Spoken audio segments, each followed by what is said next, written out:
In today's conversation, I sat down with Matthew and Quint Redmond and learned that Quint is actually also a Matthew Cook Redmond V, and I can safely say that it's the first time I've been in a room with a fifth and sixth of a family name. Quint is the co-founder and CEO of Agriburbia, along with his wife Jennifer, which began as a leading-edge consultancy in the area of sustainable real estate development, helping people and agriculture live together, so to speak, and enabling high-efficiency food production in urban and suburban environments built into the development plan. Their mission is to help create and integrate 30 million successful urban and suburban farmers. Matthew VI is leading their design and technology division and is likely their future CEO. He's been incorporating automation and AI to help their systems provide optimal production and is supporting an intentional pivot from a pure consultancy to a product-based company. Their E.A.T systems, environmentally augmented trellises, are particularly impressive and offer many advantages for growing high-value crops. Their systems provide enough support to keep plants productive and protected from frost, but don't require the energy consumption or permitting or infrastructure of greenhouse-type systems. Think kind of like clothesline gardens, but with support and water and cameras and frost protection built right in. I love local food and local business, and Agriburbia hits both those buttons for me. I learned so much in this conversation, and I'm inspired to even grow more food in my backyard. So please enjoy, as I did, my conversation with Matt and Quint Redmond from Agriburbia. Welcome to the LoCo Experience Podcast. On this show, you'll get to know business and community leaders from all around northern Colorado and beyond. Our guests share their stories, and through it all, you'll be inspired and entertained. These conversations are real and raw, and no topics are off limits. So pop in a breath mint and get ready to meet our latest guest. Welcome back to the LoCo Experience Podcast. My guests today are Quint and Matt Redmond. Quint is the co-owner and CEO of, and Matt is the chief of technology at Agriburbia, which I was unable to come up with a succinct description for. So Quint, it's on you. Oh, okay. Thanks for having us. Sure. Really yeah, thanks for making the time. Agriburbia, in the shortest, briefest way to describe it, is the effort to integrate agriculture into development. We've been at it for almost 30 years, but in a variety of different ways and in a variety of situations, all the way from very urban to very rural. Okay. And so it's really basically integrating agriculture and living spaces. I'm thinking about the farm kind of operation development up by Wellington there. I forget the name of it, but yeah, you know the one I'm talking about, sure. I guess. Right behind the bud plant. Yeah, that's kind of the best example we have. And I don't know the status of that project now. I do not know. They were kind of begging. They like the city was like, you have to have all the water up front. And they're like, how are we supposed to get all the water up front before we have any money from selling stuff? So here's a really interesting observation about that. Okay.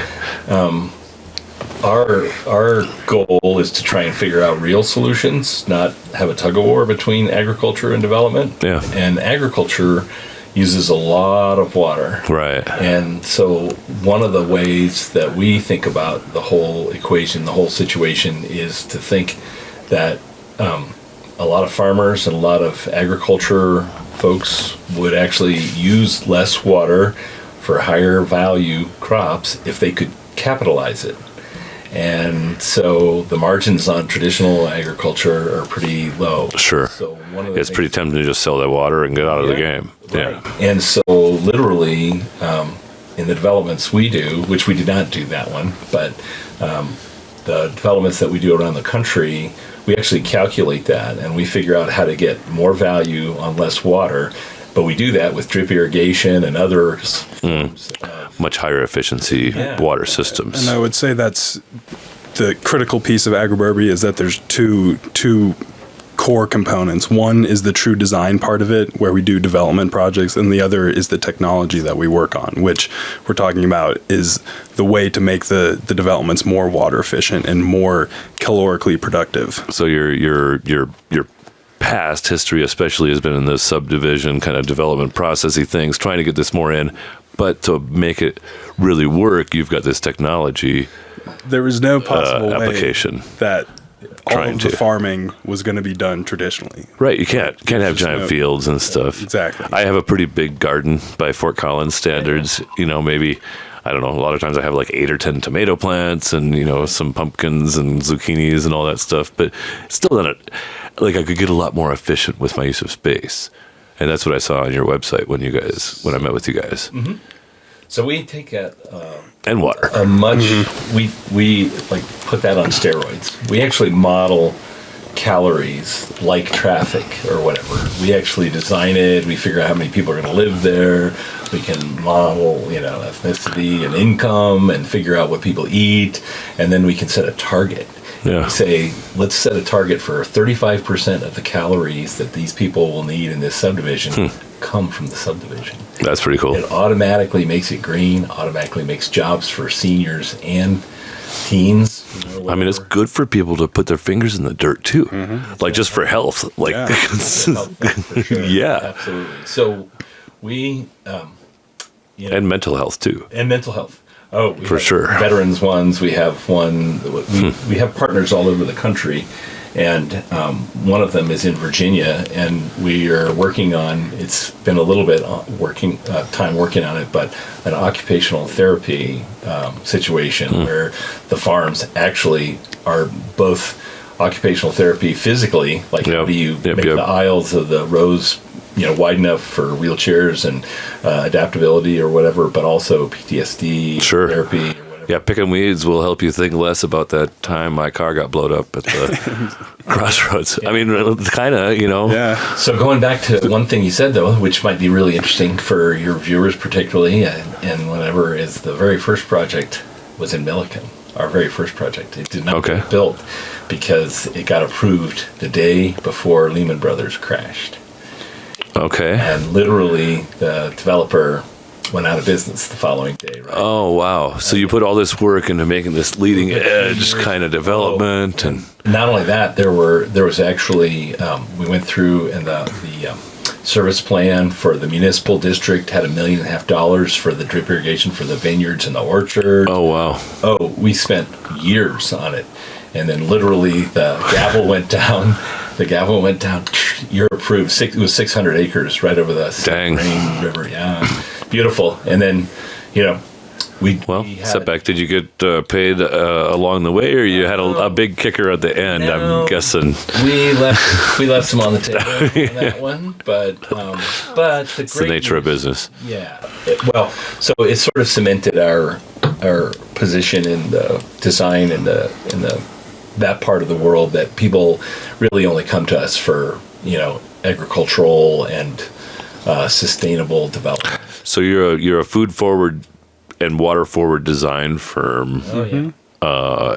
And you've developed kind of a technology that you're going to sell. That's more. So that's the part we need to talk more about.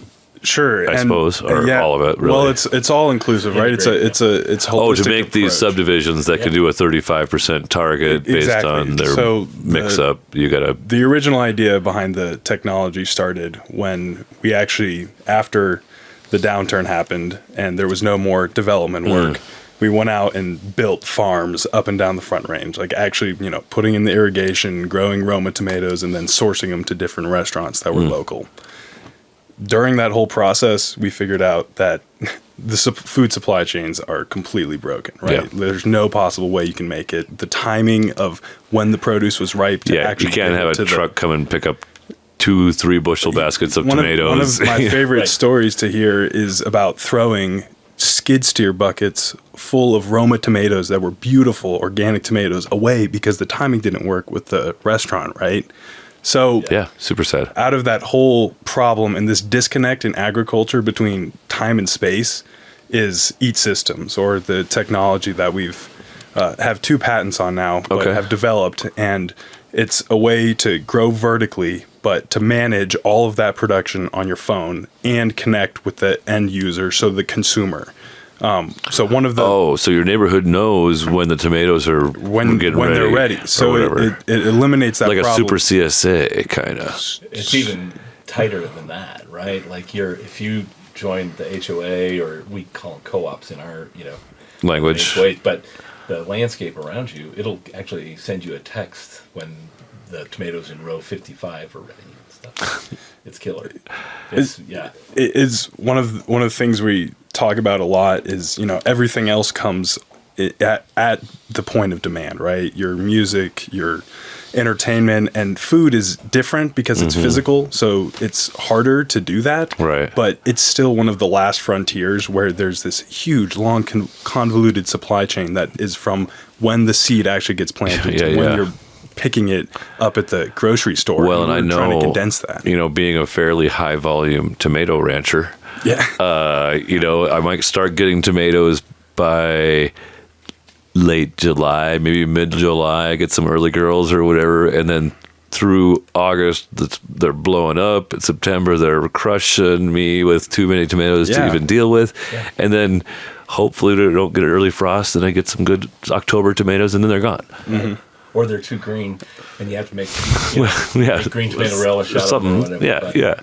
But either way, and then I'm buckling myself down for a whole bunch of storage, making salsas and tomato sauces and stuff, so I can have my tomatoes in January. Yeah. Exactly. But that's a really key. Is that part of your solution too? Oh yeah. Preservation. Well, so the whole I don't know if you want to boil it down to a single kind of sentence or whatever. We think of agriculture as infrastructure, not as supply chain, right?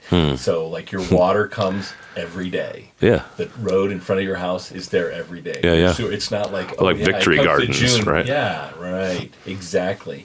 And so we literally time it that way, and we plant them that way. And because of the technology, you can know what's growing at any given time, right? Even during the winter, or whatever. Some of the subdivisions even include some greenhouses, although that's a energy question. I would also say one of the key pieces that is really important for the design firm is actually making a place for people to have the ability to can and preserve stuff. Like in all of the design projects that we do, we don't just draw rows of tomatoes and then that's it, and we let it up to chance. There's a holistic process from where it's planted. A supply chain. It's just a captive supply chain, basically captive to your property. Yeah, and then if you're thinking in a larger sense, then if one subdivision is doing that, and then the one down the road is doing that, if there's overlap, or if you have more strawberries than you need, and you like literally, it becomes much more like the way we used to live. Sure. Right? With the farmers at the edge of town, or integrated in the tapestry of it. And I'm an anomaly kind of because I keep a large garden in a urban environment, probably. But is there enough labor to do the work? Like, what's it? I guess, is that one of the biggest parts of the puzzle, is getting buy-in? Or I guess if people are buying in a subdivision that's offering this infrastructure, it's because they want that, and we just have to find those people. Or do you have to teach? Do you have to be? Do you have to? Well, I think there's two parts to it. So one, it's really attractive as an amenity for people that want to buy into these communities. Oh, so for a developer, it is unbelievably attractive. It's like green branding from 20 years ago, but even better. But it's better because it works, right? It's not totally like greenwashing, right? It's not like golf where half the people don't. They just want to live in a green place, right? Everybody eats. And then the second piece of it, which I think is maybe the larger adoption hurdle for the actual technology, is what you're talking about. There's a lot of interest in, especially from my generation, knowing where your food comes from. Sure. How did it get to my plate? Is it organic? Is it healthy for me? How old is it? All of that. Yep. We're trying to make it as easy for someone to be as part of that process as possible, because right now the hurdle to actually getting into that world is relatively high. I mean, it's very. My salsa lasted me through March. And so I've been salsa free for a few months, but I know that me and our exchange student from last fall had 3 different days where we spent most of the day boiling tomatoes down, chopping. But if you lived in a subdivision that had a commercial kitchen in it, as literally part of the clubhouse, I could team up with other. Yeah, you just it's just part of. Yeah, I'll meet you there. It would be community building then. It's and it's intergenerational. Like, one of the big things we're talking about is you want to be able to live with, grandma's down the road, not in your house, but, hey, I'll meet you over in row 55 again, and we're going to pick tomatoes and we'll go can them, or whatever. Yeah. And so it's a many hands make the work light thing, right? And so the other part of it is the technology allows people to do it. It's not all at one time, right? It's not like, we got to go pick out, 180 acres of strawberries in one day or they're going to rot. It's like everybody knows because of the technology when it was planted and, we're going to do these 3 rows this week and this week they're coming on. And so that's what I was, I wrote down earlier soil types also, like where are you in the sun belt and stuff, how much sun hardiness part zones. do, but then it's all about the planting. And, you don't plant 300 strawberries the same day, you plant 25 a week for quite a few weeks. Right. And then, you stop planting them eventually. Right. Yeah, totally. So it's all about timing. Yeah. No, I was just going to follow up on the labor piece too and say this is all professionally maintained. So we think it's a job creator as well. There's the buzzword of the year of the decade is artificial There's intelligence. There's got to be like an HOA manager or something. But these are all horticulture jobs Cool. from CSU. Make more people CSU. smart and get paid for being smart at growing things. Oh yeah. And then great. it makes them able to manage larger amounts of area because they know they have different assistance from people that are within the community, and it's not just Right. Well, and the data availability over time should make like the green revolution with nitrogen fertilizer potentially even look small by comparison. Yeah. Just by learning all this data and how things grow better. So do you Sorry, want to I'm talk? catching the vision a little bit. No. It's just I don't know. When you want to talk about data, you can let us know or whatever. But the data that will come from the technology from E.A.T systems, if you think Elon likes the data that comes from his cars, wait till we actually know where most of the food is growing because it's in the tapestry of all the towns and cities, right? And when it's coming on, towns are already interested in trying to figure out how to give folks either a tax break or some sort of incentive to use the system because in a snapshot, if they can look at the database, they can say, we're 50% resilient at any given time. Well, right? and even some of the work requirements they're starting to talk about for Medicaid availability and stuff, or volunteerism, which I kind of tend to agree. Like, it's good for people to, even if they can't really find a job, they're not really qualified. Well, you can go help somebody can tomatoes. Sure. Right. Or go out and pick. And if it's not like 5 days in a row in 90 degree heat, it's not going to kill you. Or in you fact, just do a couple hours, put some nice sun hat on. So here's a story. Matthew heard this a gazillion times, but it's really interesting. We did a project in Virginia, and we were talking about the technology, and we were saying it can be automated. Like we're getting it to the point where it can be mostly automated. There's robots go up and down the aisle, whatever, so that you don't lose any of the investment. But I mentioned it, and one of the women that had bought, it was a 55 plus community. Okay. And she said, "How dare you say that? Like, I bought my lot here because I can't sleep at 5:30 in the morning, and I want to go out and do the pruning, and I want to go out and take care of the plants." And it was for her. It was the goal to live in a place where it was supported. Could contribute that way. Yes, right, exactly. Matt, I want to hear about the E.A.T system. That seems like it must be an acronym. It is. There's a few different acronyms. Well, it's whichever one you want or whichever one's most appropriate at the time. But it's environmentally augmented technology. Okay. And our goal is to capture 80 to 90% of the value of a true greenhouse without having to have a building permit, pour concrete, or heat and cool an enclosed space all year long. We're semi-controlled environment agriculture, not completely controlled environment agriculture. Okay. And like I say, so if this is the technical piece of it, but it's all in 10-foot sections, right? And it basically goes together like a piece of scaffolding. I'm thinking like a jungle gym almost. It's like park space, basically, and that's actually, Or the little thingy where you go across the... Oh, yeah. Totally. Right. Totally. So it goes together. It's actually made of metal tube. Metal tube like that. So it goes together almost like an erector set, Okay. and there's a specific amount of parts, and you build it up, and then once it starts to generate all of the data, all of that is managed with our, patented software.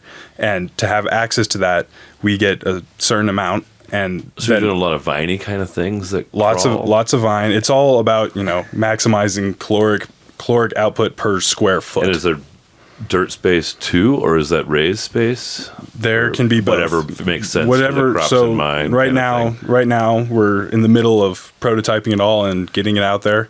But we have espaliered apple trees going. We have tomatoes that are indeterminate length, so they just grow all the way up to the top of the trellis. We have cucumbers, cantaloupes, almost anything you can think of. Matching beans. the varietals for this growing environment a lot. Yeah. And then the key piece is there's also a piece of plastic right now. It's plastic that goes over it, so you get extended time on either end of the growing season. Like you were saying, your late frost. That's the environmental augmented. That's the augmented piece, right? So you can grow apple trees here, except for the fact that you get an early frost every year and it kills all of the buds. So the idea is that you have the plastic, you get not only hail, wind protection, but for that small period of time, you drop down the buds or the plastic and it saves the buds. So you get a full crop of apples. So you kind of fit into almost like a gray area where if you want to build a greenhouse, you're going to need to do this and this and that. But if it's your thing, that it works as long as it's temporary on the plasticky thing. Well, and that's why I say, like Matthew was saying, where you're at. Yeah, and Matthew was saying, we love everybody that's trying to do better in the agriculture arena and grow food closer and all that. But if you build a greenhouse, once you close the door, you're either heating it or cooling it or whatever. And so the idea was, how do we augment? That's where the word... Right, and then you've got a heating or cooling system, too. Yeah. Right. So it can be geothermal. So there's a piece of PEX tubing in the bottom of it. You could flow warm water through there. Oh, right? yeah. And there's also PV panels, so there's solar panels on the top that run the actual drip emitters and the wells and the irrigation clocks. Oh, wow. Like that. So it can kind of hold its own infrastructure. Net zero. Net zero food production is the goal, right? That's the ultimate.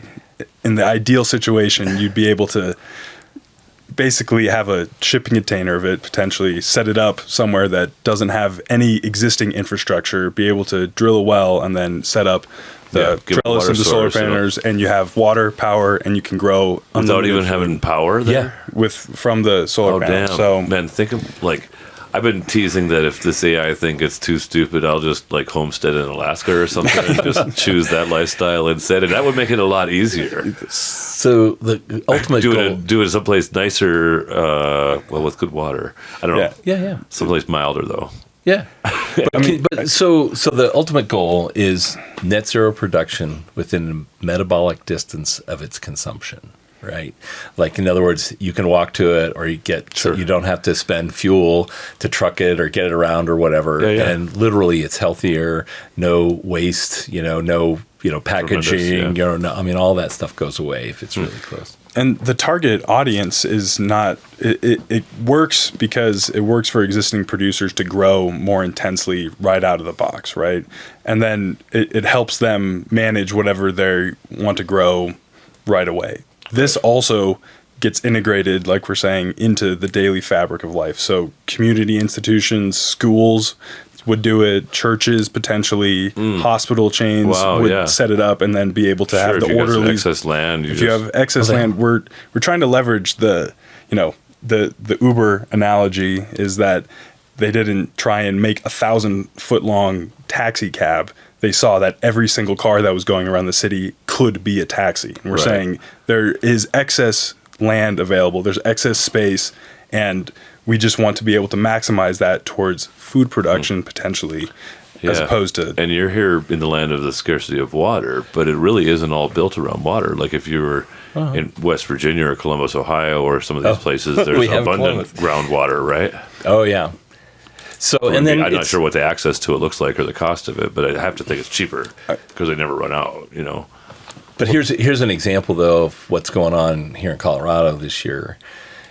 Because it's modular and portable, so to speak, like you don't have to buy, the whole shebang. You could start out with an acre, or you could start with a quarter acre. Sure. I mean, it could be even smaller, but even traditional producers. Like we live out, really? on the plains. We have a farm where we actually are doing all the prototyping or whatever out near Keensburg.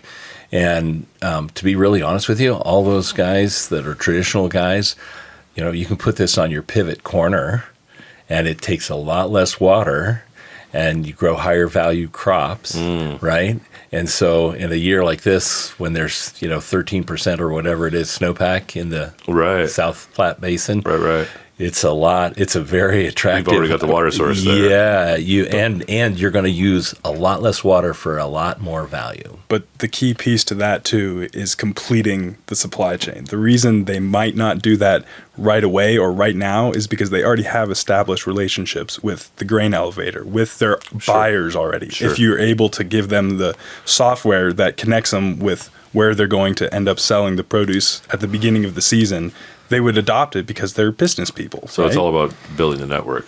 So, but say if there was something, not all if about growing the food is a big part. Well, yeah, but you're right both, though. But it's the supply chain. So if you have a center pivot out in whatever Weld County or whatever Morgan County where we live, and you want to do this, the key is that the restaurant will already be part of your farm on E.A.T systems. And it gets to see the pictures daily. It knows what's happening or whatever. In fact, the general manager from the restaurant might even come out and harvest when they're ready. The farmer may only be supplying the land and the trellis and the expertise or whatever. It's not all the risk is on the farmer, The farmer is a farmer in the sense that the food is actually being grown on their land, but really the farmer is the restaurant in this scenario. Yeah, right. Because they have the financial risk. They're deciding what gets planted. Where the food is actually being grown doesn't really matter as much. For sure. And if you're you understand the demand curves on, when are people eating more salads? One nice thing is, like, when spring comes around is when I want to eat salad. Mm-hmm. Yeah. When the greens start growing, that's the right time. When fall comes around, I want some pumpkins and roasted vegetables and stuff like that. Yeah. Maybe that's just 10,000 years of eating as a human, or maybe it's just the way it is. And this goes back to your point of what, like, one of the adoption hurdles I think is overcoming our current situation of having unlimited unlimited access to whatever you want wherever you want right seasons, now, right? When avocados are on sale, I'm eating avocados exactly. a lot. So think of this as if you did a section of our trellis out somewhere on a traditional farmer's land or whatever as part of their whole operation, the restaurant sees it as an extension of their kitchen, right? Like literally on their phone. It's like, oh, we're going to need, 20 pounds of aromas tomorrow or whatever. Yeah. And they know it's all mapped out, right? Like literally there's somebody there. Yeah, right. So the part of the supply chain that he was talking about, which is dire, is trying to match up this thing where, like he was saying, I was the guy that was driving the skid steer when we were throwing, literally, buckets full of the best produce you could, because we couldn't sell it because it was this chunky, hyper-local supply chains that are not like traditional supply chains. Have you heard of Vindicate Foods here in Fort Collins? No. They're like a last chance supermarket. That's pay what you can kind of thing. Oh, right. And you can volunteer to get free food there and different things like that. But he takes that kind of stuff that doesn't have a home and he we'll do a blast to all their peeps and stuff. And hey, we got a bucket of tomatoes coming in. So anyway, if you see those opportunities, connection. But there's another follow on to that is we can't figure out why there are food pantries. They should just be farms, right? Like literally, I mean, if you had it set up like one of our targets, we do this. We have several around town that we're working with, and they make, instead of just waiting for produce like from Safeway that's too old or whatever, like a lot of them do. I mean, maybe not this person, but a lot of them are just totally dependent on donations. Well, they literally have the farms and they know when stuff is ready or whatever, and you get volunteer labor that want to be part of it. It becomes infrastructure. I mean, that would be a good goal. Yeah. A lot of times the people that are quote unquote customers at food pantries that they're already working 2 jobs and they got Oh, yeah, 3 yeah. kids and dad stepped out, you know. Oh yeah. But I'm just saying, like, we think if we approach the larger picture right, that the problem, like, sort of, we build subdivisions that basically do that to people, right? They enslave people to, you know, having 2 car payments and having a big mortgage and doing all, you know what I mean? So if it's either part of your community or there's a way to reduce that, then maybe people don't have to. You know, it's infrastructure is part of it. Yeah. Anyway, I was it's just all good. remembering, I keep chickens also in my little backyard area there. And one time back when eggs were $7 a dozen, I went on vacation. And so when I came back, I had like 32 eggs and I washed them all up and had them on my countertop and put a picture on Facebook. And my friends were like, ooh, somebody's going to rob your house or something like that, displaying your wealth like that. Like buying a Mercedes and showing it off. What I want to do is actually, we've been talking a lot about kind of purpose and motivation, and there's obviously you guys are very passionate about this, and we have a sponsor at the LoCo Experience podcast named of Purpose Driven Wealth Management in Loveland, and Clint Jasperson and his team are pretty awesome, and they've provided us with some purpose-driven questions. Thank you to Purpose Driven Wealth of Thrivent for sponsoring our Purpose Driven Questions segment. At Purpose Driven Wealth, they believe financial clarity leads to a life of contentment and purpose. Their mission is to help guide clients using a values-driven, stewardship-based approach focused on provision, contentment, and enjoyment. With more than a century of experience, Thrivent helps individuals and families navigate life and business transitions and prepare for the future, while creating space to live generously and give back in meaningful ways. To learn more about purpose-driven wealth, please call 970-330-7411 for a complimentary initial consultation. And now, on to the questions. Oh, sweet. So this is a little sponsored segment, and will allow us to delve in. And I'll give you guys each at least one. We might, if the answers are too quick, I might give you a second one each. But I'm going to give it a little... Oh, here, I got something for you, Quint, I think. Sure. How would you say your beliefs and values show up in the way you run your business or the culture of the team, and how did those come to be, if you will? I think it's a great story. And even on the way over here, Matthew and I were talking about it a little bit. We need to give also... Matthew has a brother, Michael, who's Michael, a few shout years. out. Shout out, Michael. And then Jen, years older, my wife. a few years younger. Younger. Yeah. He's actually in Spain right now studying food systems. Okay. But somehow he pulled it off that his research involves eating at local Spanish restaurants. Oh, so tough life. who's the real smart one? Well, does the company get to pay for it? Oh, he got it paid for on a scholarship. It's a research. Well, at least Agriburbia doesn't have to True. foot the whole bill for him dining in those. And then my wife Jen is really a significant. She's the green thumb. She's brilliant. She's also a database person that helped us with the technology or whatever. So it's a family dedication thing. But we just have always lived like that. We believe in it. We like to make money. This is not Sure, it's a real it's a real business. But we think we can do very well doing something really good. And that's maybe that's not the case for everybody, but I think more and more. I mean, when we started this, people would laugh. I literally got laughed out of the room sometimes when I would talk about this. Oh, so-and-so is going to buy the pad on the corner and put a supermarket there, whatever. And, COVID was a big thing. It changed it or whatever. People really got, and now we like you say, everybody's really... You've gotten traction since then. Oh, yeah. Our issue is trying to figure out how to keep up and how to get how to progress fast enough and things like that. But you're potentially creating a product, and do you always have to install that product if you do? And what's that look like? All that, I imagine. But so the answer is, she grew up on a farm in Pennsylvania, and I grew up farming and ranching here, even though both of us were not...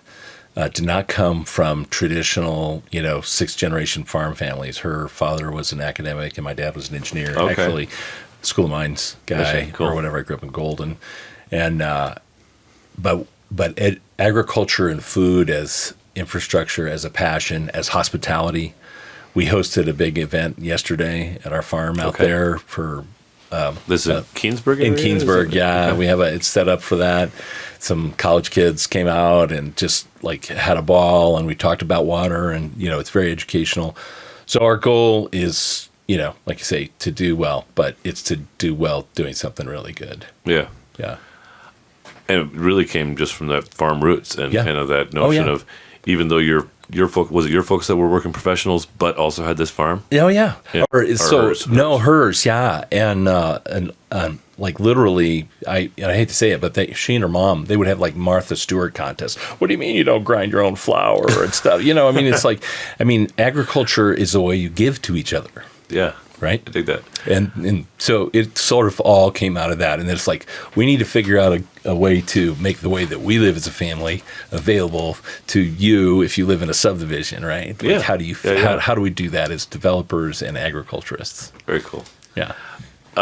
Matt, I've got the next one is for you. Is there a relationship or circumstance or a technology that's having a major impact on your kind of approach to your role in this endeavor?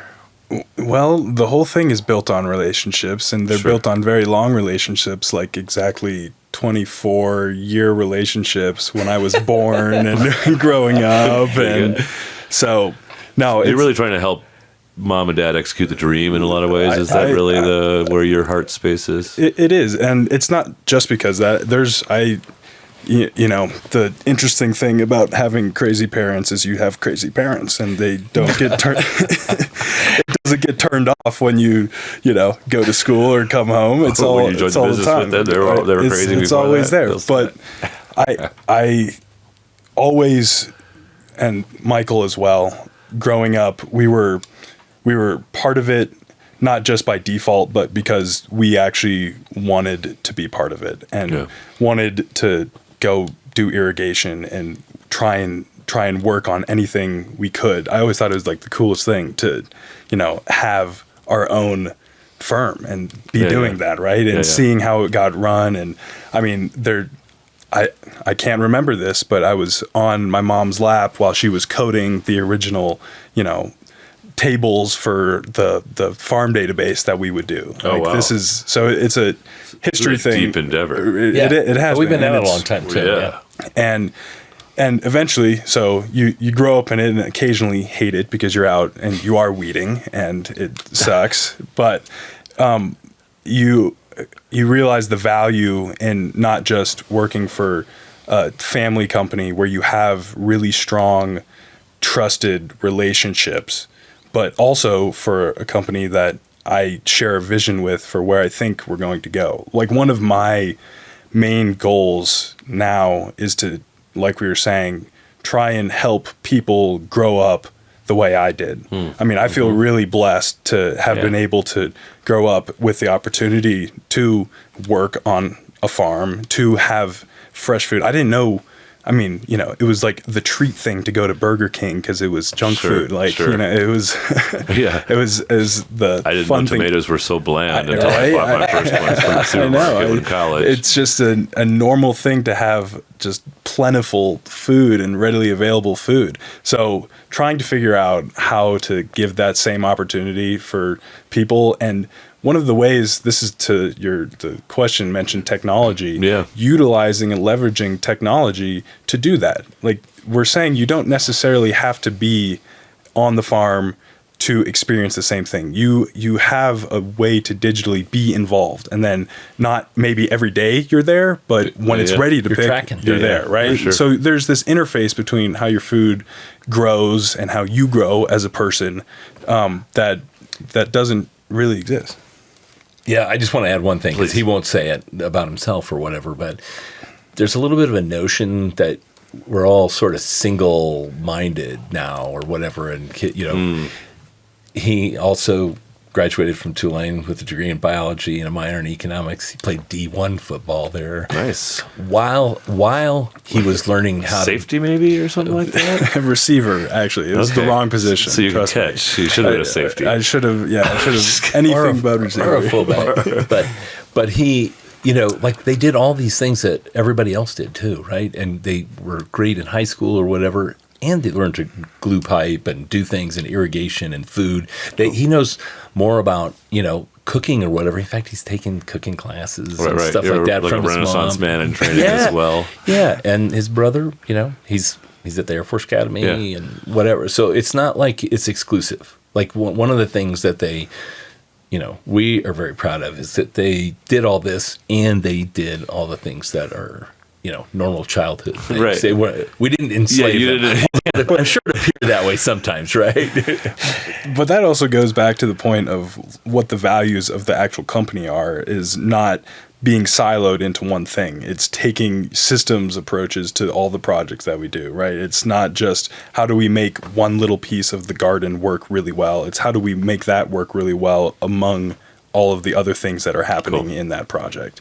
So it's all intertwined. Well, the opportunity for a free garden consultation is yours if you would like to choose it. Have you ever for a nice, Come do it. I don't want to compete with you. It sounds like, no, I'm pretty sure my technology adaptation and understanding is low. But what I do have is abundant chicken poop.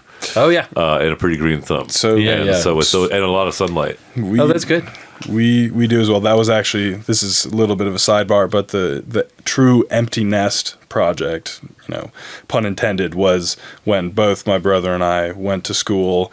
We built a chicken palace, I'll call it, out at our farm in Keensburg. And like any design family, the pitch of the roof matches exactly what the other pitches of the building roofs are. The board and batten is the same. It's probably the most secure thing on the property, actually. But have you noticed the productivity of the gardens around the house change after adding the fresh chicken poo? Oh, yeah. Oh, exactly. Oh, yeah. She's really good at it. Jenny takes good eggshells too. Oh, all nice. the calcium. Oh, really? We save all the eggshells and then you crush them up and put them with the seedlings as you plant them, and a little extra calcium helps out a ton. That's huge. Okay. Yeah. All right. Thank you. Yeah. I will add that practice to my routine.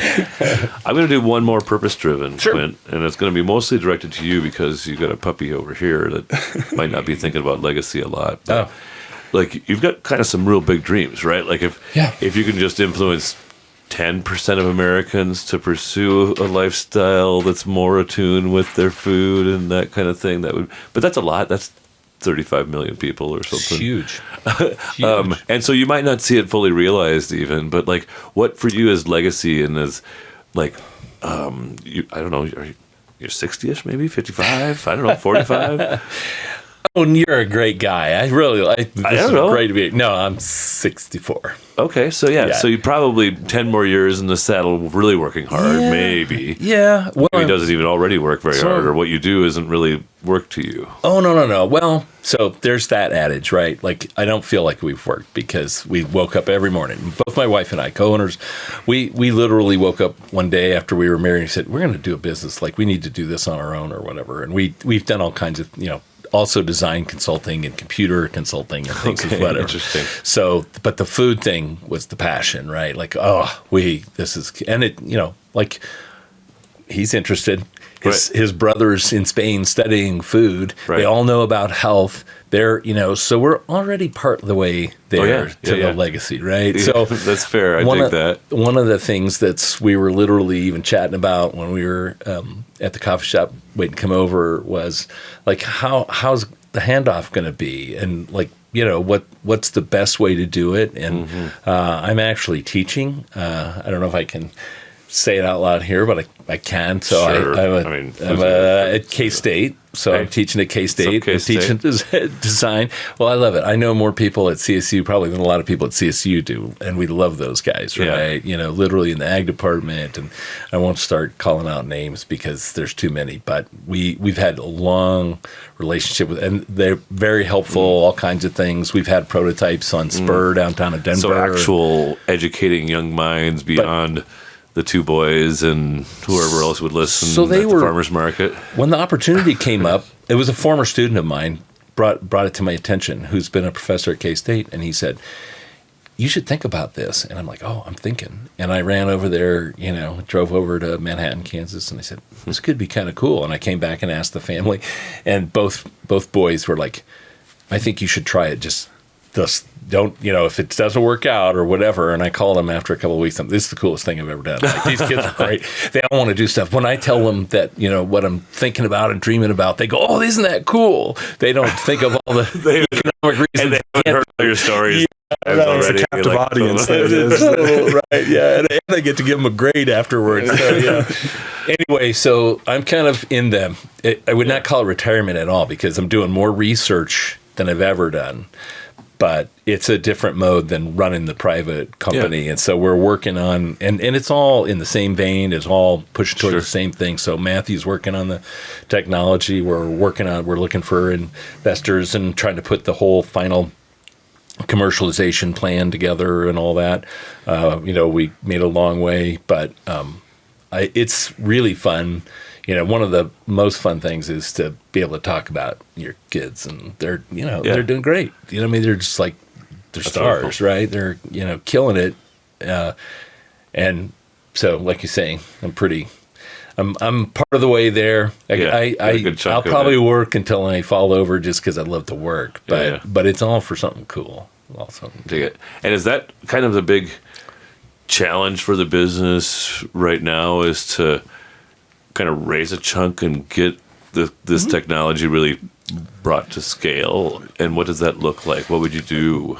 I would say that's one of our major pain points, is because we're a startup in the sense of the technology. Well, you've been right? funding R&D of some very advanced technology through operating revenue from a design firm. Which doesn't really work. You are way too sharp, man. That's exactly the way to describe it. It has to come back to you a little bit. Totally. Yeah. But it looks pretty damn cool. Yeah. Oh yeah. No, it's working. It's working. We just need fuel for the fire, right? Like, the demand is there. You can sense it. People really want it. They just need something that's refined and works really well to be able ready to go, right? And that's the hardest piece about getting someone to step in an Uber the first time, right? Is like, how do you does it make sense for like an irrigation parts manufacturer or something like that? Or like, who? I always ask about I like to say at LoCo Think Tank, we look for the win-win-win-win, but we'll settle for the win-win-win if necessary. Yeah. So who is that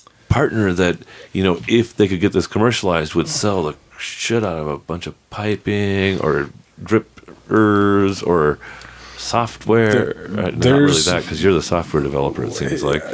Well, he does all of it. I think that's one of our hurdles too. Is it's so widely, like, we have so many possibilities for the possible, I'd say, quote unquote, exit, but partner that you're talking about, right?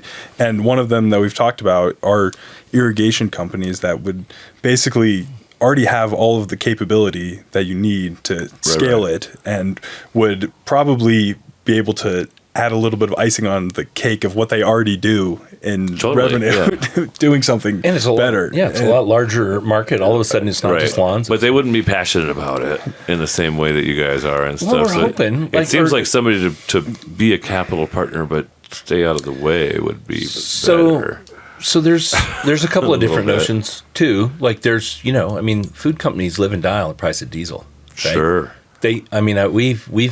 We keep track of all of that, right, as business people or whatever. And I won't mention their name out loud, but one of the biggest in the country, the produce buyer for everything west of the Mississippi, we had a long relationship with. And he's like, oh my God, if you guys get that going, we would rather tell chefs where the aromas are planted as close to the restaurant as possible, rather than drive a diesel truck to their back door that costs us money and stuff. So they think that even by them kind of owning the knowledge of that, where stuff is available, it would be like integrating the vertical, as Apple owns all of the mines that they use for rare earth minerals, right? Like, if you completely have your own supply chain, then it's way better economically for all of those food buying companies, right? Well, and theoretically, even the growers of the food would get a better opportunity for margin too. Oh, huge! Yeah, because all the food dollars not divvied up into marketing and transportation and packaging and all. Farmers get zilch.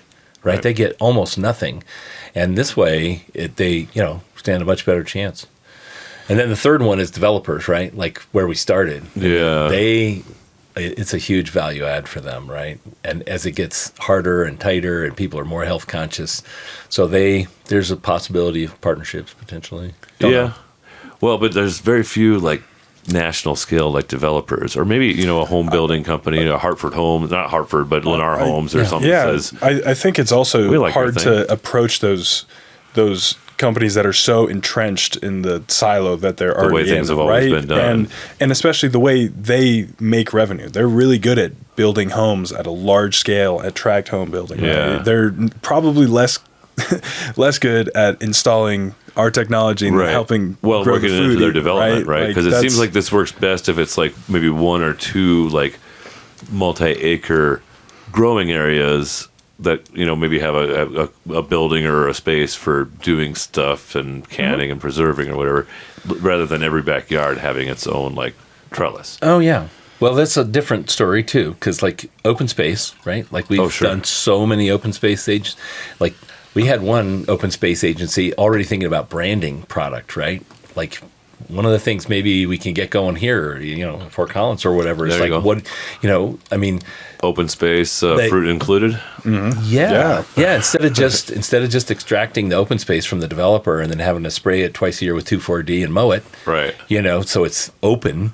It's got some, blueberries or whatever, you name it, but it's still green, still captures carbon, still it provides opportunity for whatever. It's productive, but it's still open. So I don't know. It's an interesting thing when you start to think about living with your food.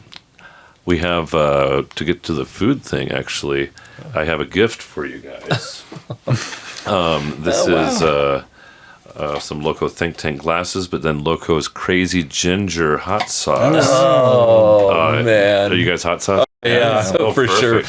Sure.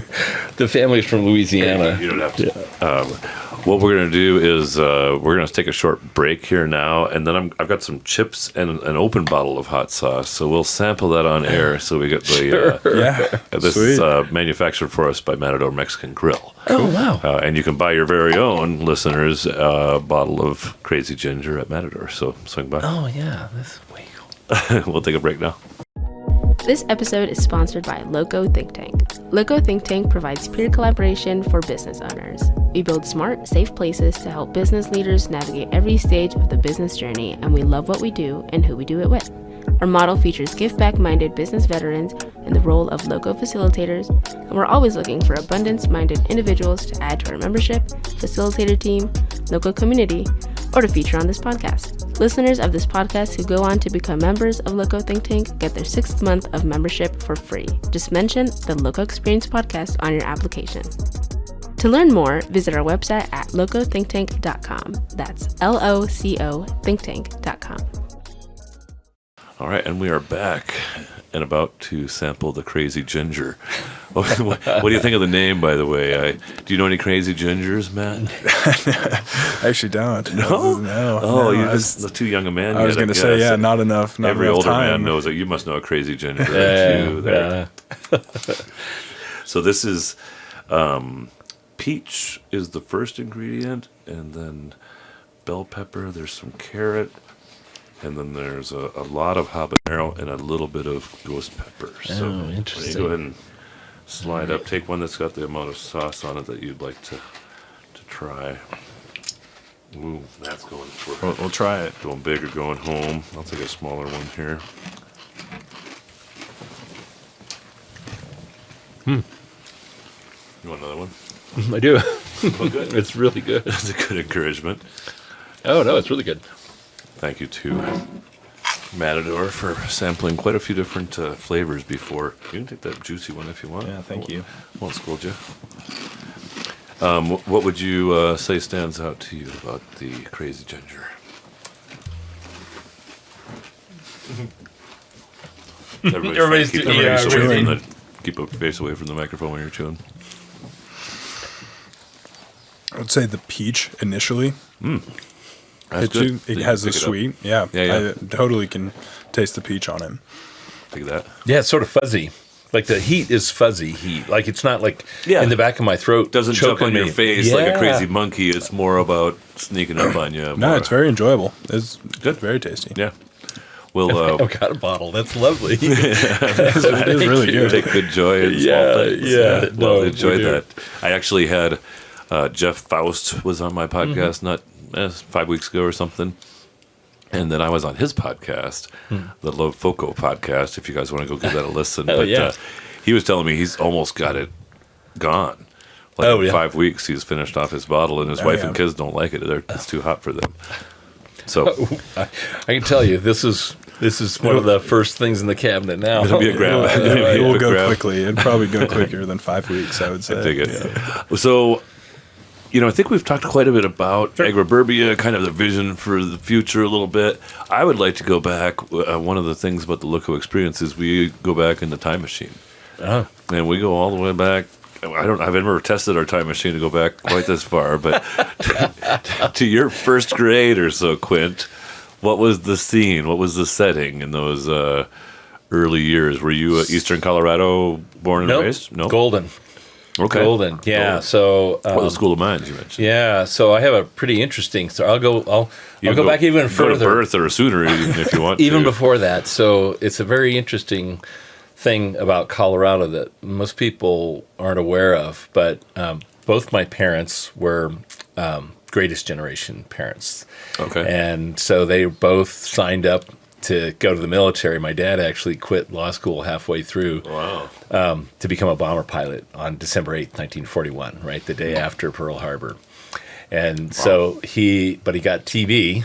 And then my mom was on the Queen Mary when it was a troop ship, and she went to England to take care of soldiers during World War II. Okay. And then she got pneumonia.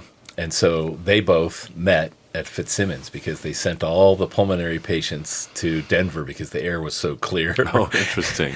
And then once they were here, they met, and my dad said, "Wow, I'm never going back to Louisiana. This is Colorado, right?" And so they settled in Golden, and he ended up graduating from School of Mines. And So did he I'm get- from Golden. Did he get discharged then Yeah. because of his TB yeah, and yeah, stuff? or yeah. whatever? So he got a disability discharge or whatever, Yeah, and yeah. they were both retired, and then went on to the next careers or whatever. And my Sure. mom, and so I grew up in What was Golden like in those days? smaller. I'm sure. But it's lovely. We both, everybody we know, and everybody in the family says it's just like the best place to say you're from, right? Yeah, we're from Golden, Colorado, Yeah, and yeah. then so it was less crowded, but still the same. Still has the same feel. And then we had 2 acres there that the boys mostly grew up on. That we were there for 13 years. Oh, okay. Right across from Coors Tech, basically. Okay, so you started your We early started, marriage kind of the career whole, there, too. yeah, and then And what kind of? I'm going to go stay back there Sure. for a little while. Yeah, sure. What were you only child? Were you a No, big I have a family? sister. Okay. yeah, I have a sister. She's a nurse, and then she. So the other piece of this is that he's actually the 3rd generation to graduate from Tulane in New Oh. Orleans. Oh, very My cool. dad was in law school or whatever. He graduated, and then I went to Tulane in the 80s, and then he just graduated a few years ago or whatever. Sure. But so we, like there's sort of the whole history there, and then ultimately we basically started the firm in Golden, Okay. or whatever, and then when we needed And to had grow. you worked in that industry, like for Yeah, I grew up. other designer firms or whatever things, or So I what was your? I what could was never your be preceding- inside. What was your preceding? I just could never be inside. Okay. I was just an outdoor kid, right? Like I just hated being indoors. So I literally, and it was really interesting because now, like when you're doom scrolling, you see all these YouTubes about, growing up in the 70s, or whatever, and what it was like. And it was totally like that. My mom would say, "See ya. Yeah, yeah. Come back, if it's Yeah. too late, if it's Dinner's too gonna be- dark, I'm dinner's going to gonna get be at worried." 6:30. Yeah, try to be back. Excuse me. If it's too dark, I'm going to get worried, but otherwise, go do something, and so we lived right next to Table Mountain, and so I would go up there, rattlesnakes and everything, Yeah. no one worried back then. But so my sister and I were the 2 kids or whatever. She went on, she's a nurse or whatever. She still lives in Lakewood now. Yeah. But I have a question. A Yeah, specific sure. question. How old do you think you were the first time somebody called you eccentric? Your son basically called you that here earlier. I don't know, like young. So the nice people say that, or eclectic. They say eclectic. The not so nice people have other terms. Yes. Crazy. Get him out of my class. But that was also part of the solution, was to be outside all the time, right? Like, I mean, I was always exploring or whatever, and never, right. So it absorbed a lot of that. So anyway, where'd the love story start with Jen? Oh, so I have a degree in geology from Tulane, and I came back. There were no geology jobs, zero. This was in the early '80s, and the oil, downturn was upon us or whatever. Sure. So I went up and I actually bumped chairs at Keystone for a season because there was nothing else to do, and stayed for 5 years and ran the mountain. Nice. And learned a lot about business or whatever, and then wanted to go back to grad school. And so I went back to grad school, and Jen, who is from Pennsylvania, my wife, she and I had the first 4 classes in grad school all together, and it was like a foregone conclusion. Like, we saw each other all day, every day. It was on like Donkey Kong from there? Yeah. You didn't say so in front of your son here.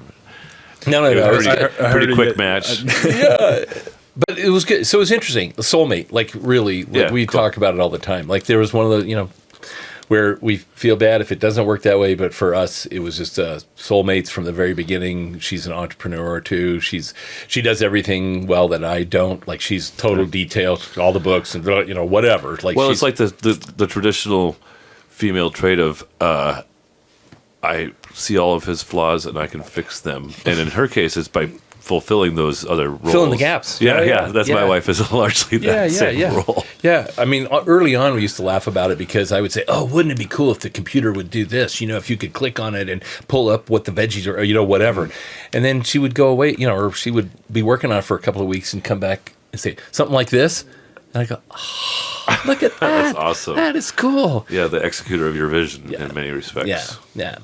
And by the way, it works both the other way too, because she doesn't think like that. She doesn't think about like what could be. I do that, and she goes, oh, yeah, that's pretty cool. Let's try this. This is how we could do it. Yeah. Well, and you think of the one step, this doesn't exist, and now it does exist, and she can imagine the 14 steps between A and B. Oh, yeah. Yeah. And it drives people crazy because I'm like always way, way ahead. We had other ideas that we were too far ahead, and we just like couldn't get people to adopt. Like, I'm going to tell you one little quick thing. We thought that how cool it would be to have QuickTime panoramas on every corner of the, like Google, like you can click on Street View and pan around. We did that for the 2002 Olympics. Like, literally, we were GIS folks or whatever. We took it on every corner and built a whole thing that was just like that. We weren't Google, right? But we knew that would be a really good. And she helped do all the coding for that. And we have another partner who's still with us 25 years later doing stuff or whatever. And he was part of that or whatever. But we sewed all the stuff together manually or whatever. And so we didn't monetize it because we were too early. Yeah, but happens a lot. It does. In banking, we would say the scouts get the arrows. The scouts get the arrows. The good news about what we're doing now, though, is everybody eats, and the timing is perfect. Like, we were thinking about this. We started. So you're kind of pulling for the iron ore to continue on, so gas prices stay high, which is kind of positive. Fertilizer prices, all that. Yeah, I mean, we don't really, but the idea, like, we know that's coming anyway, right? Like, it's a bit of a spike that's a warning. It's sort of the COVID thing too. It was a bit of a warning when the shelves were bare and wherever people go, where's like, my stuff? Right. Yeah. And so this is a little bit of just, we know. And then some people say, it's always too urgent. They're always telling me, oh yeah, why are you so antsy? I'm like, because that's what it takes to meet the market, right? So we started the patents in 2017. Right, it's just taken that long. Yeah. Right, and so, but we knew that there were things that were really going to happen. That food being close to where you consume it is a cultural thing. It's a health thing. It's a planetary health thing. Yeah. Well, even eating honey from the neighborhood where the honey is made will help have you not have allergies to the flowers that make pollen in that area. Yeah. Oh yeah, totally. So I digress. No. It's good. What was your stage in life when young Matthew came along?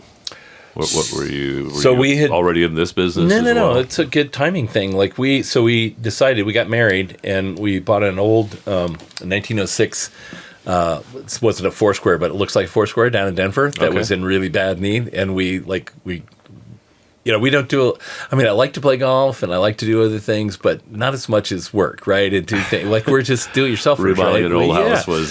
So we did that, and we waited a few years to get the business up and running and stuff like that before we had Matthew. And then literally, he's not kidding. We have pictures of her coding with a, newborn, on her, and she's working away. So here's another magic thing about if you build the infrastructure right, we never paid $1 for daycare, right? Because they were with us. Yeah. And we just think that there's a way if you build the food into the subdivisions and one of the spouse, has something to do in the subdivision. They don't have to have another car. They don't have to have another, Matthew. Yeah, walk the wagon down to the corner and get the 2 bags of and you got produce somebody that on came off your thing. Yeah, or you're out, like you say, go out whatever. and get a sling and you go out and you're picking stuff for a couple hours in the cool of the morning or whatever. Right. It's a different, you have to get out of the mode of buying everything, having everything, or whatever, and it's part of the infrastructure. And he's the one that said it, right? Like the idea here is to figure out a way to make the infrastructure for people that can live, like that. I think it's really cool that we can get pretty much whatever we need off of Amazon in like a day or whatever. Yeah. But some people on our block appear to either have really bad shopping problems or maybe they're getting their groceries from Amazon. I suppose a lot of people probably do that too. Yeah. And it's like dealing with folding up all those boxes and breaking them down and then not actually recycling them. Well, Yeah. It hurts my brain. Like I can't do it.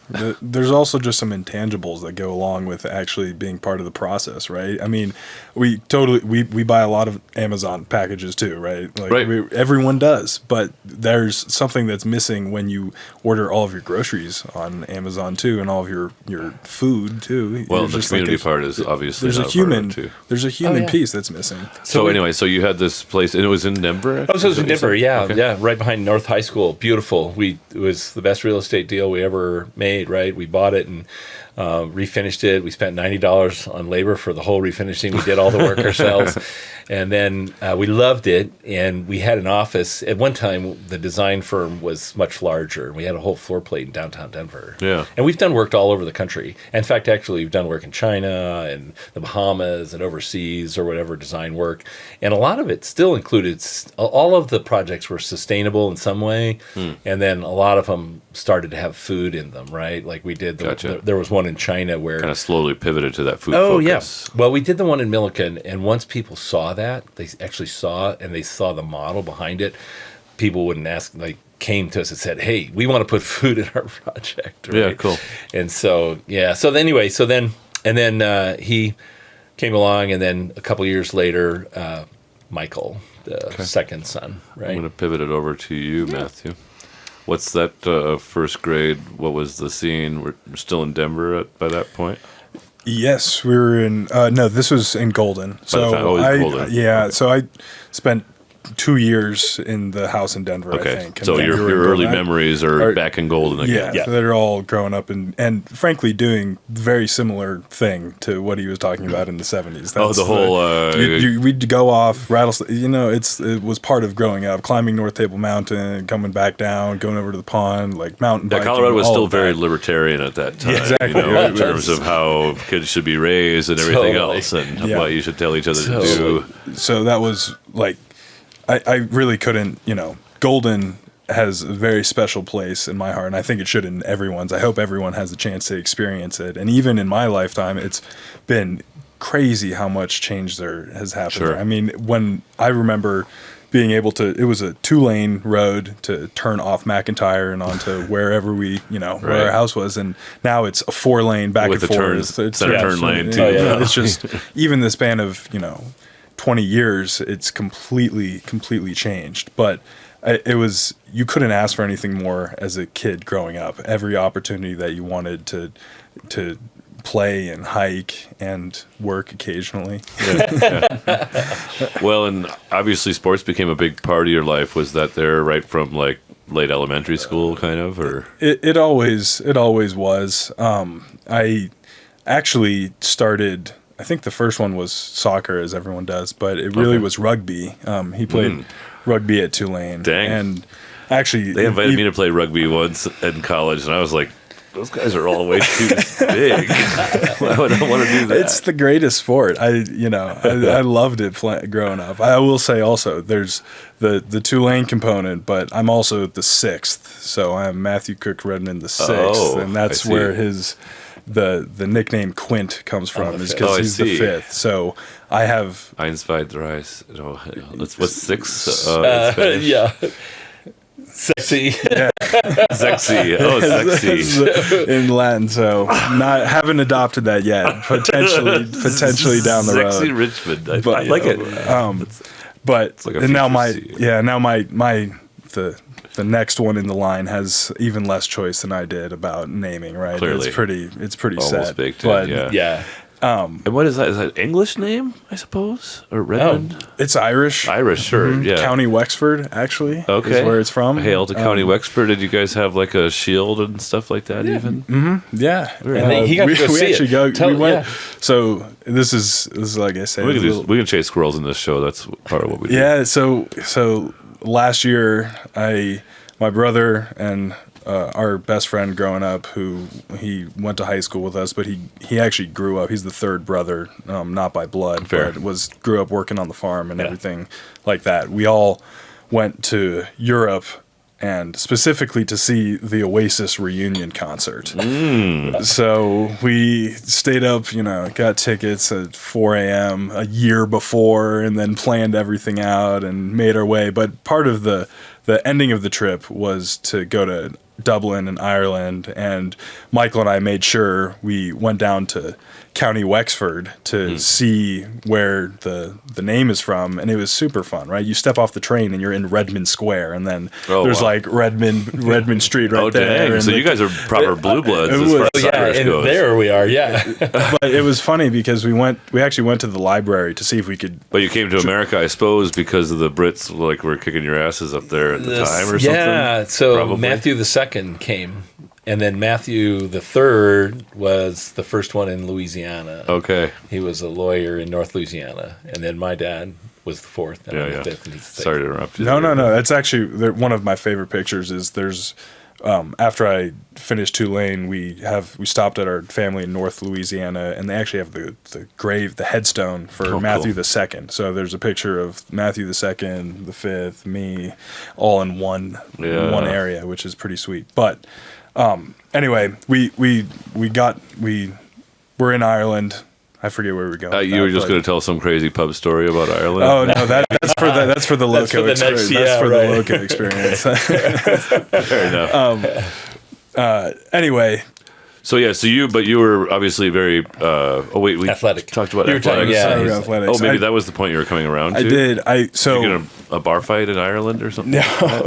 No. So it's prize a fighters. rugby thing. It's a rugby. Oh, thing, rugby right? thing. Yes, gotcha. It was how I really got introduced to athletics and having that be a part of my life. Oh, yeah. And then we were fortunate enough to go to private school down in Denver while we were building the farm, actually. So, this is, I say crazy parents, but Some sacrifice involved in that, probably.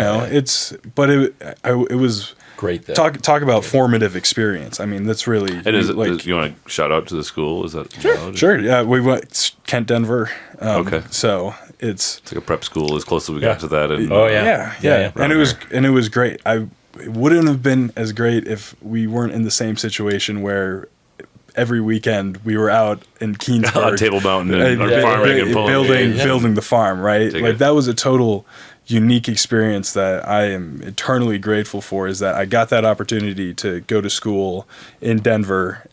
But after, basketball games on Saturday, instead of going back home in town, we would drive out and build driveway Right. for Or the dig farm trenches for electrical or something. So it was a completely unique good core experience. strength building for your Exactly. rugby team.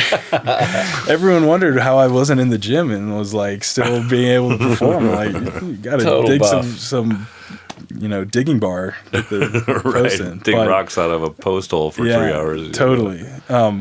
So that was really great, and that's where I got introduced to football. I didn't play youth football. Oh, I wasn't wow. that interested in it really, and was more interested in rugby. And then throughout high school, played football and basketball, and football was the one that stuck really. Yeah. And then had the opportunity. I didn't Starting when, like as a 10th grader, 11th grader or something? Yeah, freshman year, and then Okay. and then just progressed throughout. Yeah.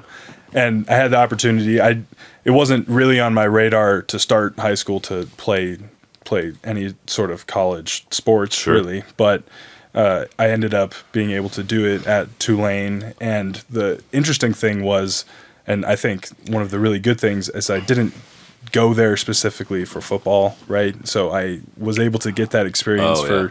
2 years. I went to a bowl game. I got to do the whole 9 yards. But when I wanted to switch and actually take biology classes and focus on school, I was able to do that. And they weren't actually going to let me finish the degree that I wanted to, that I had started at Tulane, and still be on the team, because the labs and everything that I needed to take Yeah. for the The biology obligations were courses too high. didn't line up with the practice schedule. And I was like, I didn't come here just to play football. You didn't have a big scholarship that you would I didn't. sacrifice? I didn't have a large one, so it was. But he didn't tell you he was All-State here in Colorado. Oh. Yeah, Well, that's probably a but it scholarship, was a probably. preferred walk-on. Well, yeah, I mean, interesting. Yeah, no, that's pretty impressive. So, Yeah, and built the farm. right. People, that's what's Well, that's that Irish blood, being persecuted by the British for 500 years makes people tougher. right. Sorry. No, it's true. It's true, and like I say, Bear is an old English name, in case you're Yeah. wondering. Oh no, yeah, it's You good. do that? Yeah. yeah. They're very unsuccessful in America as well. You've never met another one, probably. Anyway, I always. did you always want to come back to the business here? I Is did. that I actually, even before you went to Tulane? Did you? on my, the yearly checkup at the doctor's appointment, you always write down what you want to be when you grow up. And I remember 3rd grade specifically, I put, Agriburbia CEO. He didn't see that yet. But it was on there. So it's always been part of it. And just the timing worked out to have the opportunity to really take it on full on when I came back. Well, it seems like you've got kind of that interesting combination of, like, your dad's obviously a visionary, and your mom is kind of that kind of traditional integrator kind of personality to get things done. You've got a lot of vision in the words that you say, at least enough to be able to communicate with the team, but probably a little more focused attention than the current CEO would bring to the table in the long run. We're counting on it. Right? No, we are. I like to think of it as the funnel, right? Like just being able to take all of the ideas and retain a lot of the vision and, Distill it, kind of, right? enthusiasm for it and the passion, and distill it for people that are not in it every single day to be able to digest it. Yeah. And he's even, so just to tell you, continue that thought, one of his best friends from a business school guy from Tulane is like helping us. He wants to desperately be part of the company. And what does... I do have to shout him out real go. quick. Chadwick Bailey. He's Chadwick? a former teammate as well, and he is, he's really helping guide us through some of the murky A lot of waters. strategic stuff, right? Like you could... Oh, yeah. You could, sell a bunch of equity for a bunch of money and still not quite figure it out or something, or find yourself with a new boss and they're worse than the old boss. Yeah, except exactly. for It's a niche now skill set. they're the boss and It's they a don't really niche- have that same vision. Yeah, it's a niche skill set that we always try and add people that share the vision of where we want to go, have the same ethics and morals that we do, and have really useful skills that we are lacking, right? And we try and identify that and collect people that will augment it. All the partners are that way. I wanted my dad to be a partner in a business venture years ago, and he said, I don't know why you'd ever want a business partner just for their money. Yeah, right. Because I don't have any skills that you need for the business that you're talking about here. Interesting. And you don't have enough skill for me to give you my money.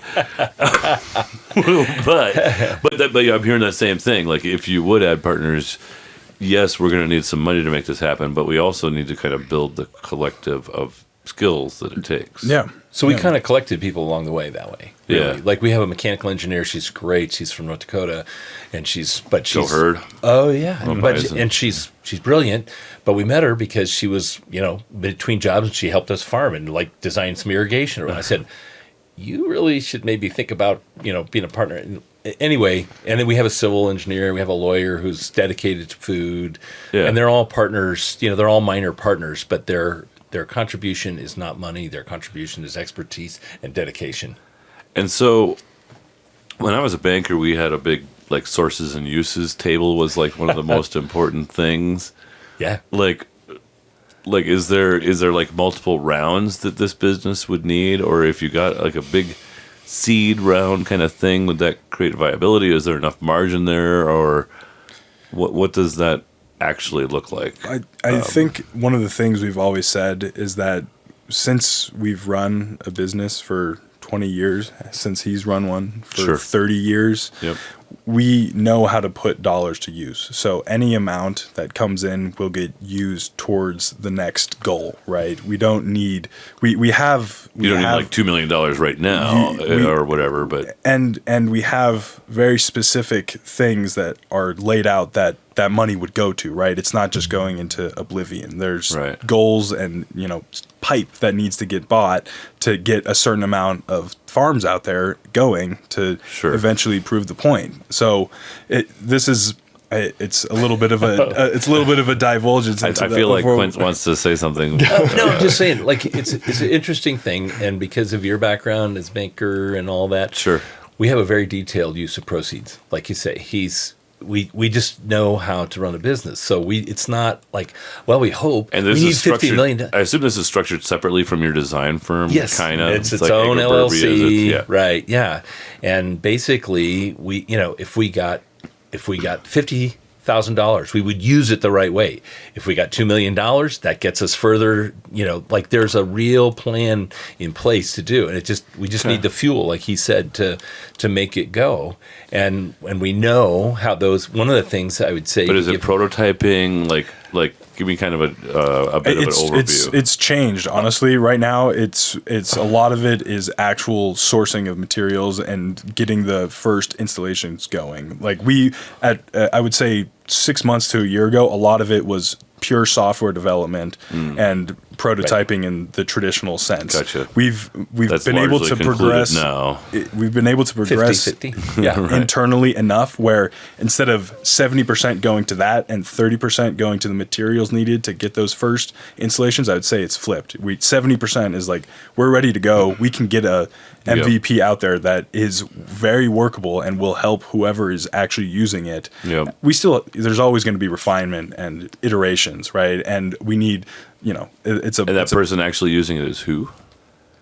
The initial adopters. So like the community manager for development or something like that. Yeah, everybody belongs. I mean, to give him more credit probably than he's given himself, when he got out of school, no, it's okay. Like when he got out of school, like you say, we didn't have much of the software developed. We had the architecture done. We knew what the plan was or whatever. Right. And he came back and he said, I got to figure this out. And he sat down and he figured it out. And the software is probably 55-65% there. I mean, we're using it. We're talking to people. You can join Are You Sure Farm if you want, which the name of our farm in Keensburg is Are You Sure? Okay. And or whatever. So we're working through the kinks. But like you said, there's more development. But that changed where we are right now. It's not as much software development and research. It's like we need to buy $100,000 worth of pipe at a time to get the price right, to get it out there, right? Like, we've done it all with elbow grease. Sure. We, spend $2,000 at a time to get the prototype. We have the running prototype, but to get the first 5 farms out there really going good, and make sure. That's why, like the opportunity to have an investor that is not only interested, but might have some of the things we need. We, rather than just a check writer, right? Somebody that really has the passion for it, wants to make the impact.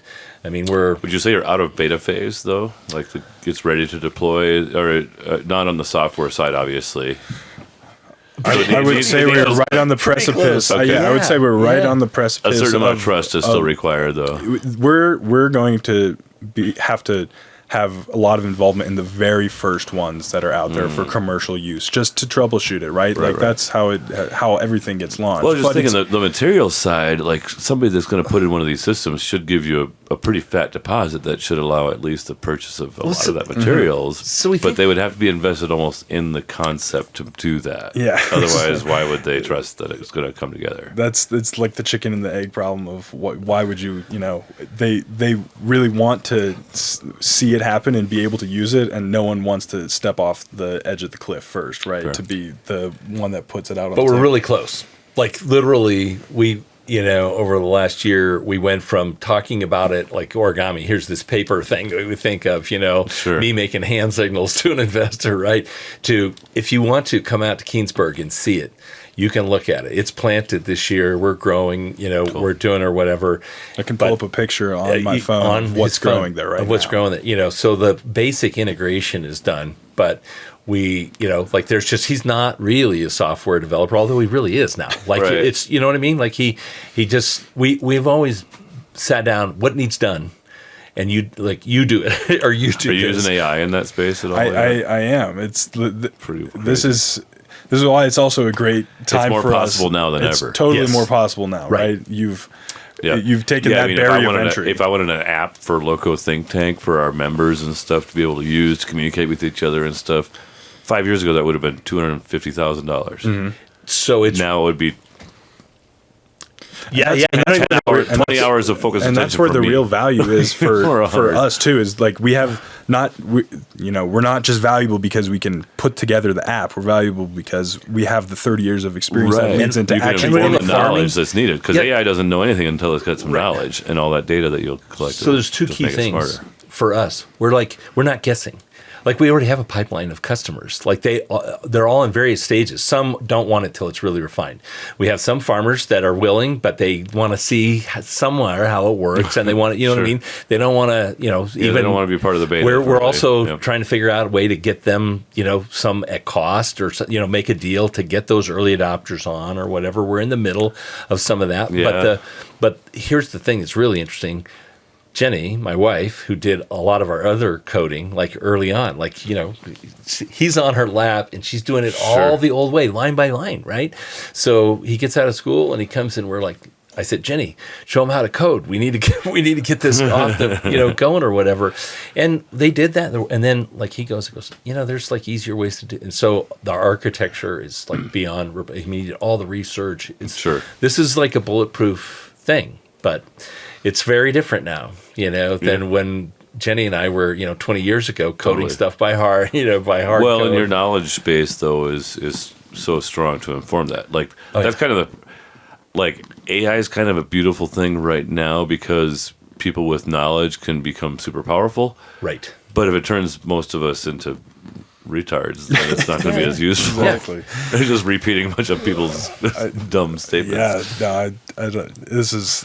That's I more think philosophical. No, I know, but I think it's important too. I mean, I think one of the scariest things, I know I've talked to my brother about this, is the loss of critical thinking ability for the generation that's below us. I am able to use it effectively because I can still problem solve and if you see an obviously stupid answer, you're like, hey, I know that's not right. Yeah, independently of it, right? There's enough background knowledge to know intuitively what is this pointing me in the right direction? That doesn't feel quite right. I need to actually verify this, right?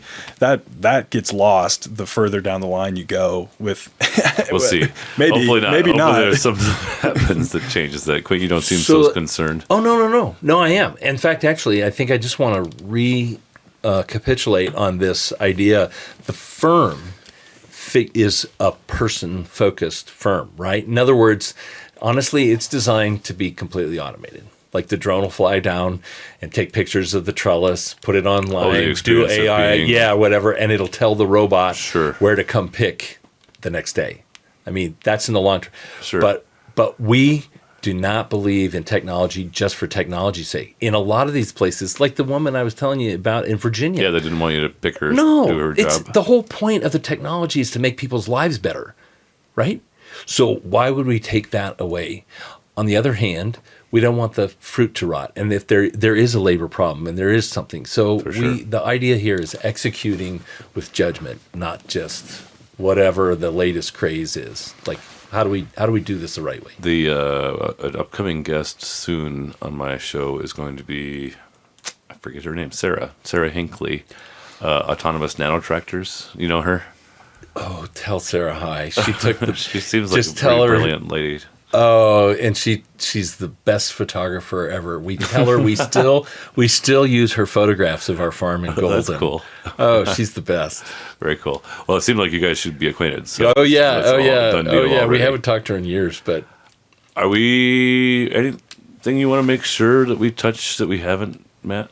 Otherwise, we're going to jump to the LoCo experience soon. Unless you have anything else, I think we covered a great span of everything. Yeah, we get a grand tour. Yeah. Of philosophy, yeah. vision, Yeah. technology. Oh, and one thing I was going to say, though, like you were saying, you wanted to get the technology there to keep from, being a barrier to entry for some of these early adopters or whatever. Right. But with every new technology, the early adopters actually have to pay more. Like there was $500 VCRs that in a Yes. short while you could buy for $69, Right. or whatever, Yeah. right? You don't remember VCRs, perhaps. no. But no, So, it's totally anyway, true. think Yeah, about that a little bit, completely. too. Yeah, There- we there believe is a that. marketplace Yeah, there no, for that. we agree. That- And in the long run, we think they get great value too, even if they're early. So, Fair. Yeah.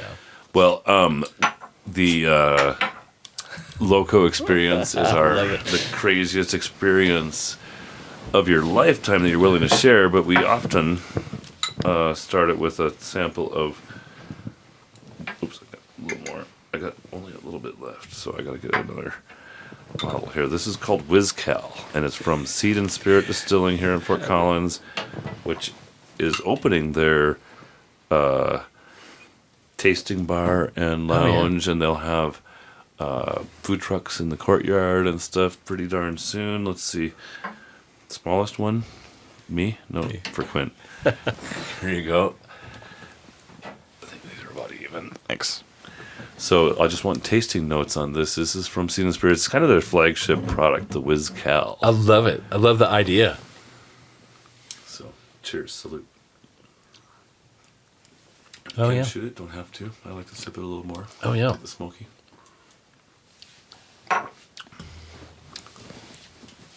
Oh, it is. It's great. Good. It really is. It's very tasty. For not a regular whiskey or tequila shooter type personality type, you're loving it quite a bit there. So I love. So Agriburbia, right? Agriculture and suburbia. Oh, yeah. WhizCal, right? Any kind of I jam love words. this idea. We have the low collaborative process. The, of oh think yeah, tank. right. Local itself is local community think tank. Oh kinda. yeah. Oh, we love A it. wordplay. Really What do you good. think, Matthew? Very good. I guess It's- you're both I'm- Matthew. Yeah. Now that I realize. It's interesting. I'm not a huge mezcal person. Okay. But it is didn't, very tasty. It chase didn't. you out. No, it wasn't. It wasn't overwhelming, overbearing at all. It was Good. Very good. Well, get on down there to Seed and Spirit and check out their new tasting lounge will here do. soon. And they're actually, him and his fiance, maybe wife by now, Abby, a longtime LoCo member, have a farm as well. Oh. And they're wow. and she's got a sustainable, refillable goods store. Like, don't get a box of detergent for your Yeah. thing every time. Just fill up this, whatever, big jar. Yeah. No, So anyway, Totally. very, very like-minded as well, I would say. we'll have to check it out. It's very good. Who would like to start with the first crazy story to close our episode? I assume that you guys weren't together when your craziest stories happened, but It if might that have would be happened in the case- same place. It probably is in New Orleans. If we're gonna. So, yeah. Well, same place, different year. Yeah. Different year. Yeah. Okay. So what's the question? Our craziest. What the story? craziest story from your lifetime that you're willing to share? And it could be just a moment, could be a week or a day or a long weekend with a crazy hooker. No, I don't think you have any of those stories. Doesn't seem like. Near-death experiences are very fun sometimes to share.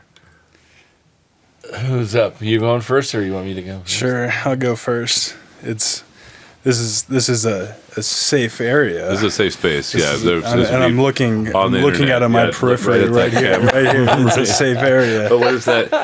There's a thing on TV these days. It's we listen and we don't judge. Oh, yeah. Have you That's seen right. those? Yeah. Usually it's girls telling their past mom that, terrible yeah. things. No, We don't judge. it is a New Orleans, and it's only can only happen in New Orleans story, but it's a survival of the night on a park bench next to the Mississippi River. So, and this was actually not a Mardi Gras experience, surprisingly, but this was I don't know. It was while I was still on the team, and we had a. Statute of limitations is up now, so Yeah. He's not worried about the coach now. No, I'm not. But we had a birthday party for one of our teammates, and this was not my traditional birthday party, but we went anyway because it was part of the team, right? Yeah. But and I would say we were, towing the line on the appropriate amount to drink, trying to stay just underneath where the bartender's going to ask himself whether he can serve you and one then more. maybe a little bit over at some point, Which is different in New Orleans, by the way. Colorado, that line is a little bit, it's not quite as hazy as in New Orleans. Yes, I would say the line is a little higher in New Orleans. The point of the story is or like circa 1999 Fort Collins, it was probably There similar. you go. Oh, yeah, right. Absolutely. The point of the story is eventually the line was crossed, and instead of waking up on my bed, I woke up on a park bench to some very friendly local New Orleans park rangers that were driving by and said, "Excuse me, sir, you can't spend your time here." And so I quickly, 5 o'clock in the morning or midnight, or what are we talking? Yeah, the sun was peaking. It was Coming up peaking. over the river. They were doing their early morning rounds, I would say. So I gathered my things, wallet, and no phone. No phone was gone. Make things hard. So I got my bearings. I'm like, well, the river's there, and I came from that direction, and there's train tracks right there. So I tried to do the best I could to retrace my steps from the night before and climbed a... Was the phone going to potentially be along this route? It wasn't on the mind right now. It was more about getting it back to like my dorm room and making sure I was there. So after a concrete wall that I ripped I wore my buddy's jeans and put a big gash in it trying to climb over.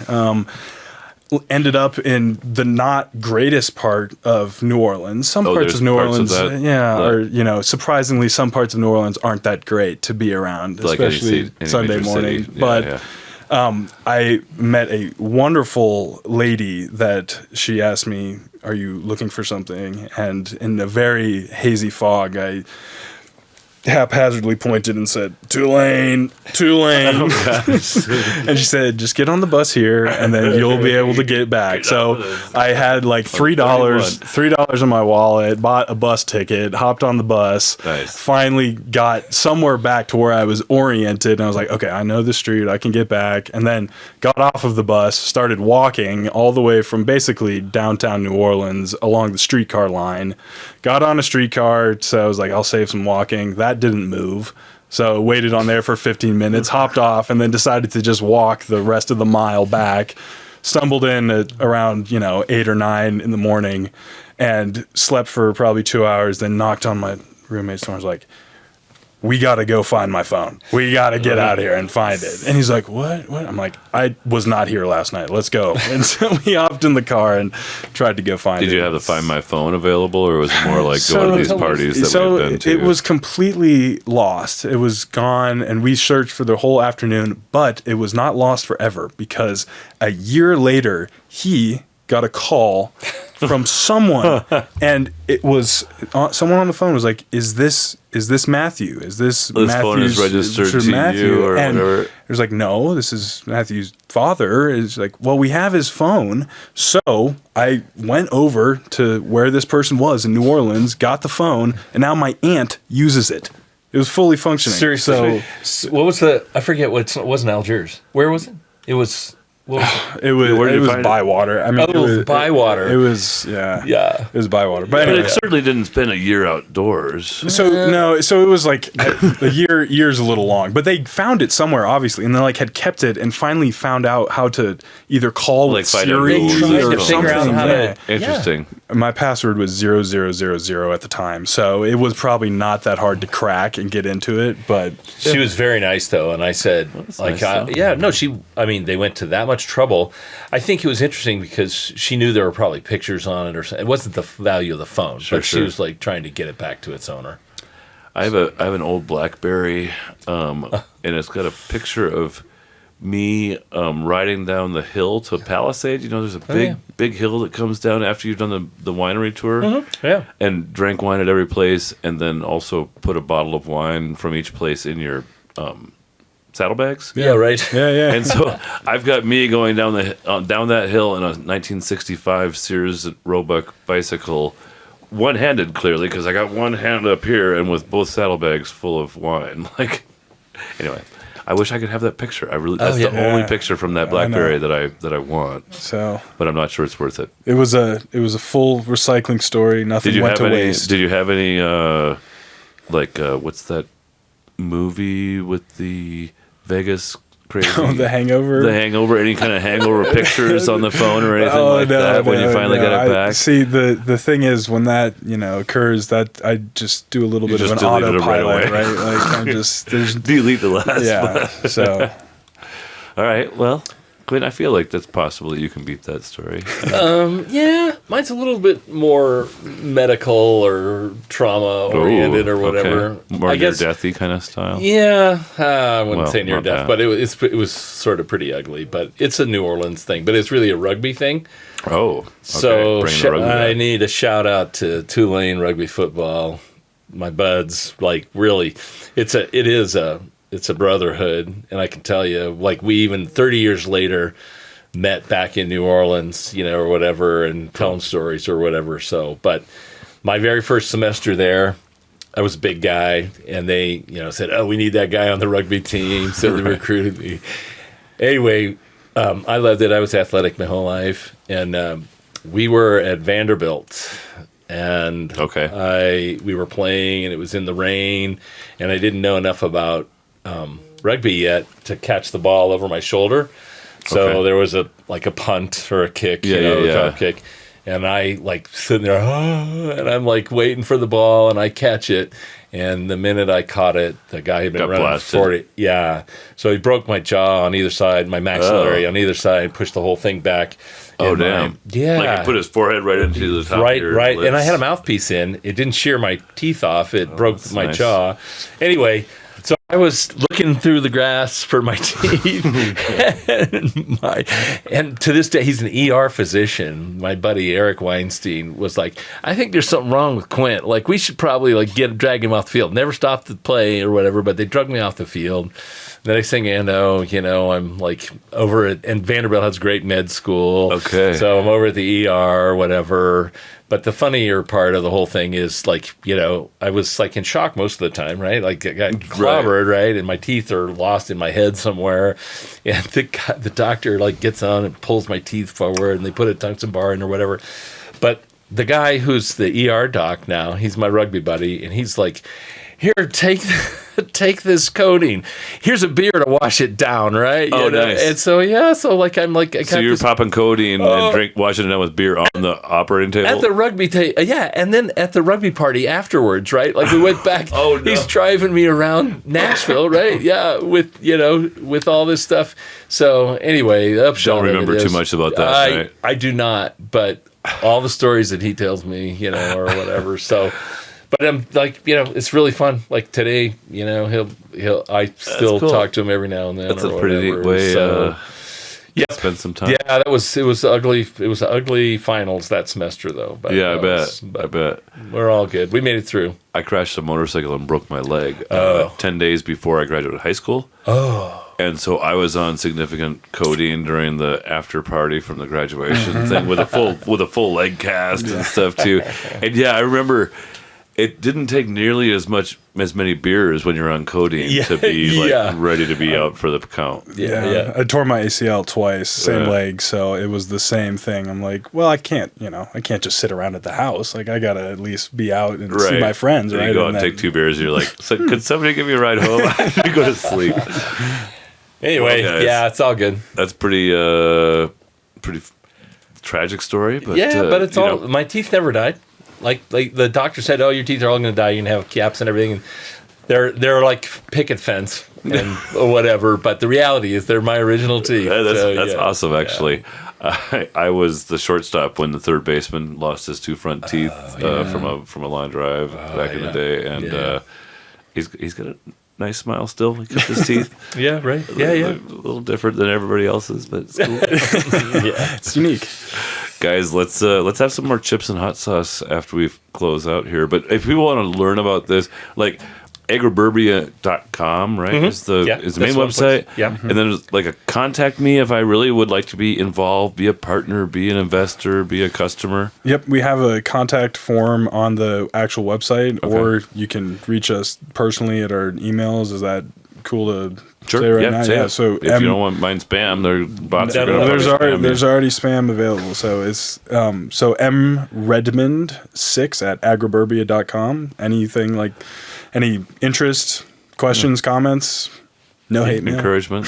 No hate mail. Q Redmond, QREDMOND at Agriburbia.com. Oh. So you're just Q Redmond, and you went with the M Redmond 6. I kind of it says I wondered where the 6 came from. So thanks for clearing that up for me. Yep. Yeah. But that's where you can find us right now, and shortly the E.A.T Systems website will be completely up and ready running. to roll too. And we love to talk to everybody about food, right? Not just investors, whatever. But like, if you want to make more food happen in your, it's a team thing, right? Situation. And we talk to you, and we figure out how we can help you. Dig it. Well, I love food. Thank you. Thanks for being here, guys. Thanks for having us. Thank you very much for having us. Godspeed. Truly enjoyed it. Be well. Really.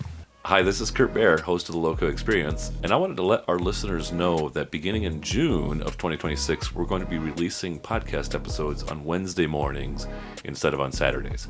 So we've tested Saturdays for a while. Honestly, we were better on Wednesdays before. So we're heading back to that, and I hope to see you there every Wednesday with a new episode of the LoCo Experience.